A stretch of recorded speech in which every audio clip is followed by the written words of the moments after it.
Hello बच्चों, कैसे हैं आप लोग। मैं आपकी ma'am, Sanskrit ma'am, acknowledge series by Amit प्रकाशन, मुक्तामणि संस्कृत पाठ माला भाग 4 सप्तदशः पाठ व्याकरणम। हम 17वां पाठ व्याकरण के बारे में समझेंगे, जानेंगे। आप इसको अच्छे से देखिएगा, समझिएगा।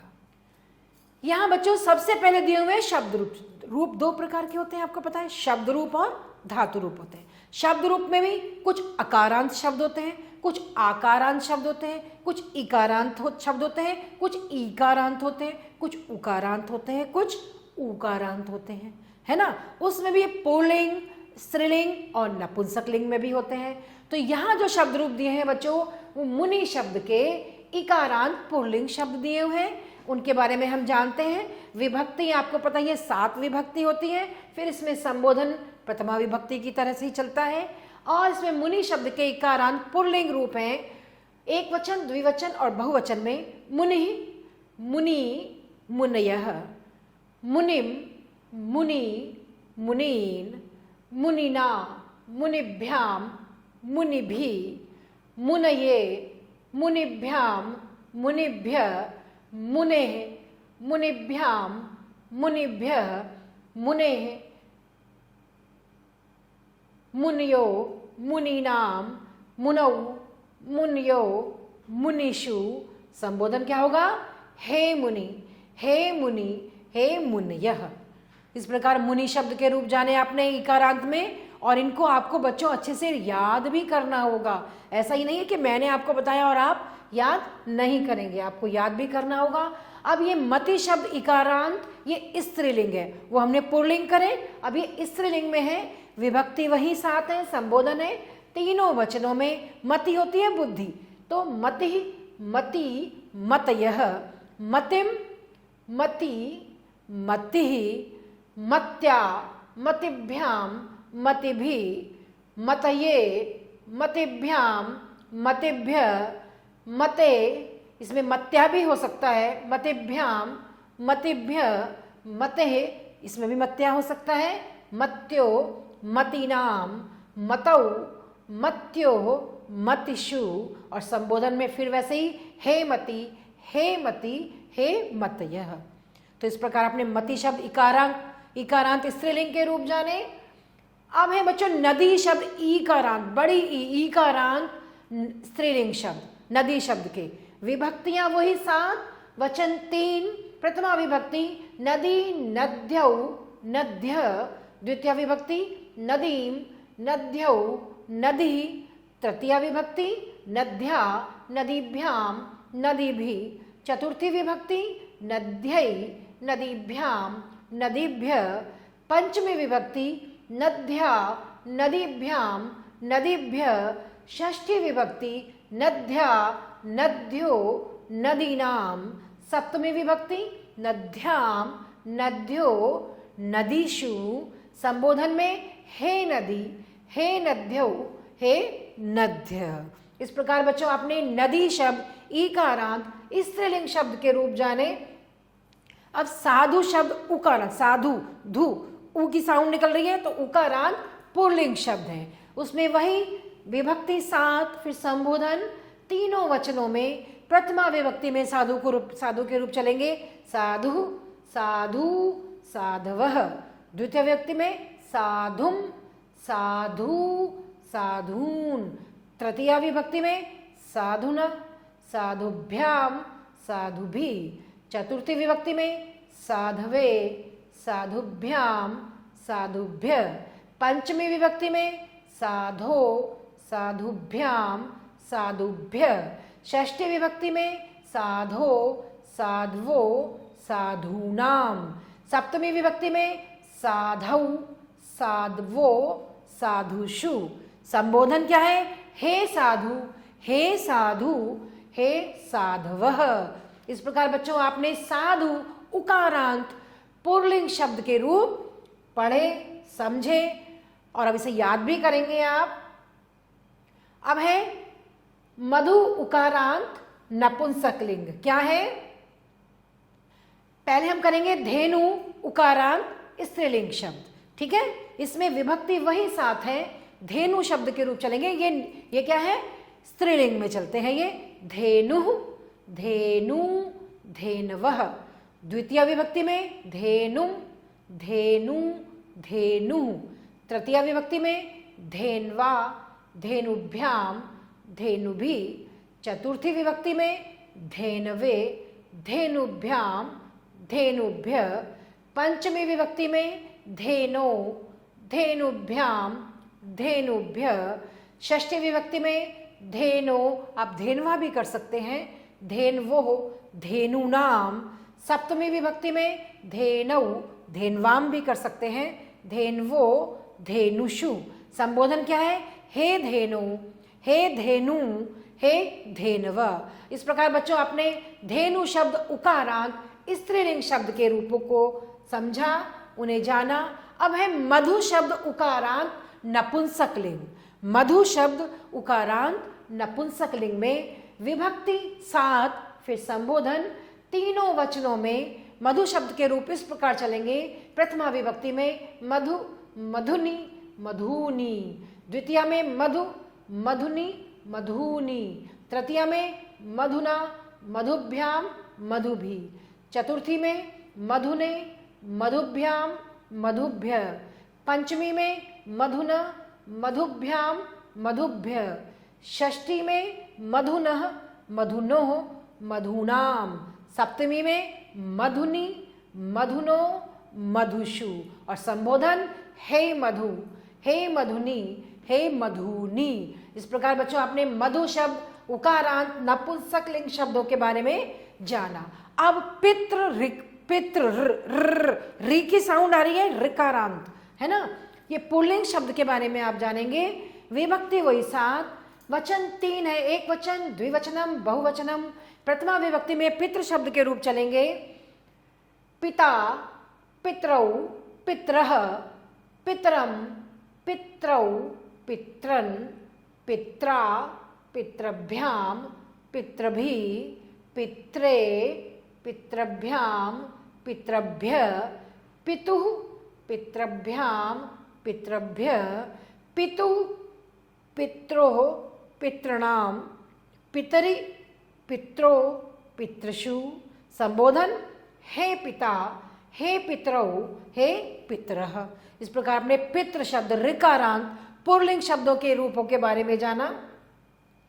अब है मातृ शब्द, मातृ, मातृ, इसमें भी री है ऋकारांत, लेकिन क्या है, स्त्रीलिंग है ये। तो स्त्रीलिंग शब्दों के बारे में जानते हैं। विभक्ति हमारी 7, वचन 3, एक वचनम, द्विवचनम, बहुवचनम। मातृ शब्द के रूप चलेंगे। माता, मातरौ, मातरः। मातरम, मातरौ, मात्रः। मात्रा, मातृभ्याम, मातृभिः। मात्रे, मातृभ्याम, मातृभ्य। मातुः, मातृभ्याम, मातृभ्यः। मातुः, मात्रोः, मातॄणाम। मातरि, मात्रोः, मातृषु। हे माता, हे मातरौ, हे मातरः। इस प्रकार बच्चों आपने मातृ शब्द के ऋकारांत स्त्रीलिंग शब्दों के रूपों के बारे में जाना।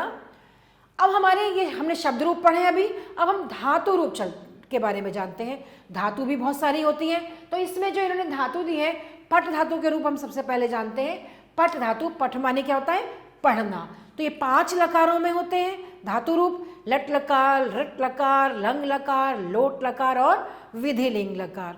5 लकारों में पट धातु के सबसे पहले हम लट लकार में रूप जानेंगे। इसमें पुरुष होते हैं, प्रथम पुरुष, मध्यम पुरुष और उत्तम पुरुष। वचन 3 ही होते हैं, एक वचनम, द्विवचनम और बहुवचनम। तीनों पुरुष में इस प्रकार रूप चलते हैं लट लकार में। पठति, पठतः, पठन्ति, पठसि, पठथ, पठत, पठामि, पठावः, पठामः। ये थे लट लकार के रूप वर्तमान काल में। अब लट लकार भविष्य काल के फ्यूचर टेंस में देखते हैं। वही तीनों पुरुष होते हैं, तीनों वचन होते हैं। इसके रूप कैसे चलेंगे पठ धातु में? पठिष्यति, पठिष्यतः, पठिष्यन्ति, पठिष्यसि, पठिष्यथ, पठिष्यथ, पठिष्यामि, पठिष्यावः, पठिष्यामः। अब लंग लकार में यानी कि पास्ट टेंस भूतकाल में रूप कैसे चलेंगे पढ़ के देखिए। अपठत अपठताम अपठन, अपठ अपठतम अपठत अपठतम अपठाव अपठाम। तो इन्होंने 3 लकार में दिए हैं रूप, लट लकार, लृट लकार और लंग लकार, यानी कि वर्तमान काल, भविष्यत काल और भूतकाल, 3 काल में आपको रूप यहाँ कराए गए हैं। अब धातु हमारी गम है, गम माने जाना, तो इसके हम लट लकार में रूप तीनों पुरुष में तीनों वचन में चलते हैं। ऐसे ही गम धातु के रूप लट लकार में कैसे चलेंगे बच्चों?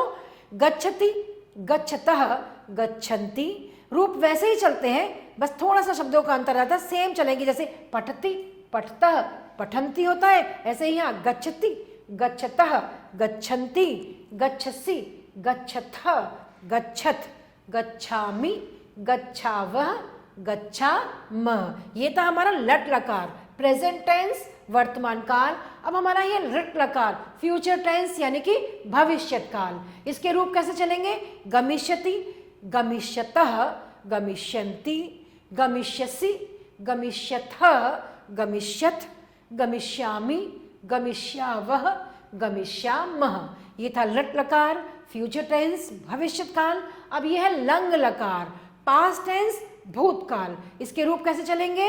इसके रूप चलेंगे अगच्छत, अगच्छताम, अगच्छन, अगच्छः, अगच्छतम, अगच्छत, अगच्छम, अगच्छाव, अगच्छाम। ये था लंग लकार पास्ट टेंस यानी कि भूतकाल। अब हमारी धातु आती है हस धातु।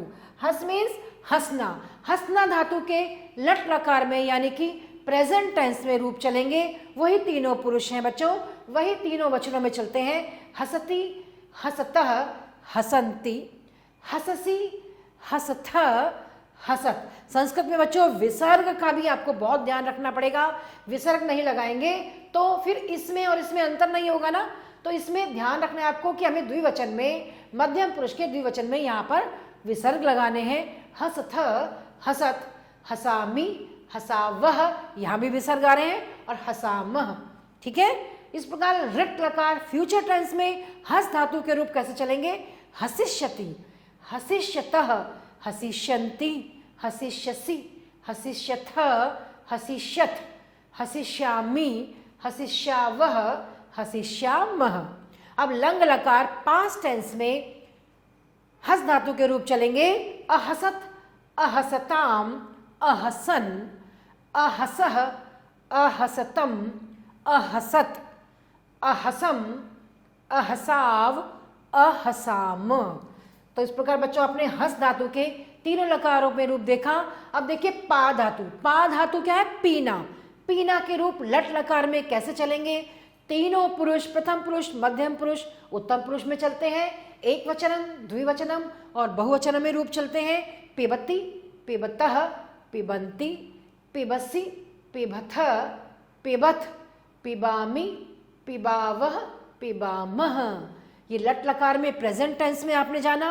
अब इसके लट लकार यानी कि फ्यूचर टेंस भविष्य काल में पिब धातु के रूप कैसे चलेंगे? पास्यति, पास्यतः, पास्यन्ति, पास्यसि, पास्यथः, पास्यथ, पास्यामि, पास्यावः, पास्यामः। लंग लकार में यानी कि पास्ट टेंस में कैसे चलेंगे रूप? अपिबत, अपिबताम, अपिबन, अपिबह, अपिबतम, अपिबत, अपिबम, अपिबाव, अपिबाम।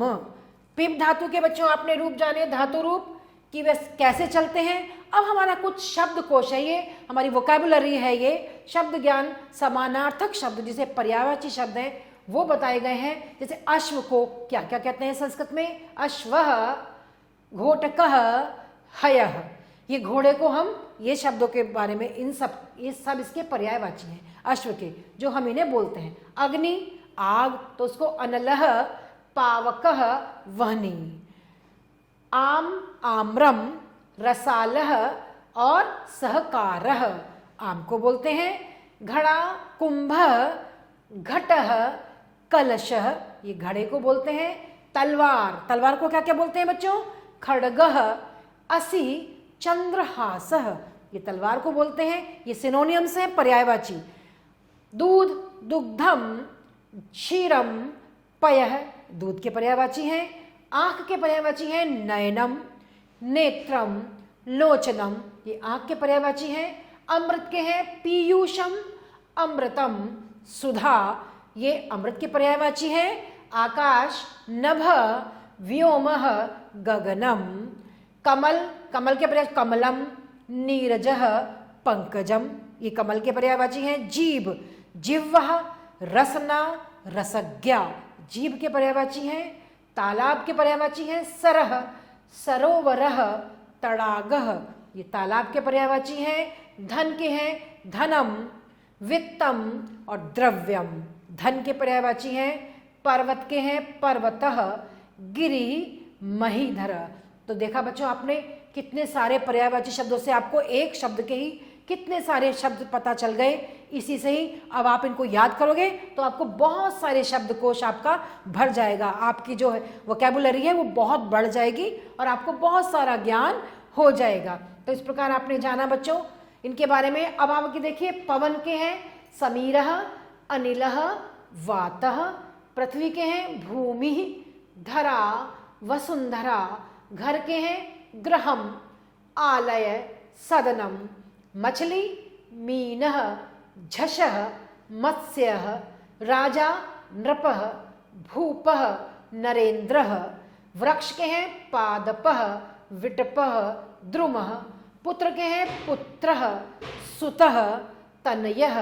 बगीचा, उपवनम, उद्यानम, वाटिका।